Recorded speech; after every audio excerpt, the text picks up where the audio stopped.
அது கொங்கு மொழியை பொறுத்தவரைனா நிறைய பேர் வந்து கொங்கு மொழியை பார்த்து இது சென்னை பாஷைன்னா ஒரு இந்த அதாவது ரிக்ஷா ஓட்டுறவங்க அந்த மாதிரி மக்கள் தான் அப்படின்னா அப்படி இல்லை. சென்னையை பொறுத்தவரை நான் நிறைய காலம் வந்திருக்கும் போது இங்கே ஒரு பெரிய கார்ப்பரேட் அதிகாரி இருக்க கூட தமிழ் சென்னை தமிழ் பேசும்போது அந்த ஸ்லாங் வந்துடும். ஆனால் அதே போல் கொங்குக்குன்னு ஒரு ஸ்லாங் இருக்குது. அந்த கொங்கு பகுதிக்கு என்னென்னா பறந்துபட்ட பகுதி.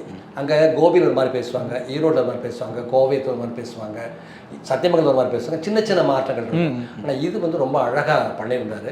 நடிகர்கள் எல்லாருமே அது காளி வெங்கட் ரொம்ப அருமையாக நடிச்சிருந்தார். அதில் வர துணை நடிகர்கள் எல்லாருமே ரொம்ப அழகாக பண்ணியிருந்தாங்க. எல்லாத்தோட எனக்கு பிடிச்சது என்னென்னா கொங்கு மண் எப்போதுமே நூற்பாலைகளுடைய பின்னணியில் உருவான அந்த படத்தில் போயிட்டு இருக்கும்போது பார்த்தீங்கன்னா இடையில மில்லோட சைரன் சவுண்ட் அது ரொம்ப நான் என்ஜாய் பண்ணி சொன்னேன் நான். அப்போ அவர் சொன்னார், சார் நீங்கள் நோட் பண்ணிட்டீங்களா அது கேட்டேன். அது எப்படி நோட் பண்ணாமல் இருக்க முடியும்? நாங்கள்லாம் காலையில் 5:45 மணிக்குன்னா ஒரு மில்லோட சைரன் தான் வரும். தொடர்ந்து 3-4 மில்லோட சைரன் தொடர்ந்து வந்துகிட்டே இருக்கும்.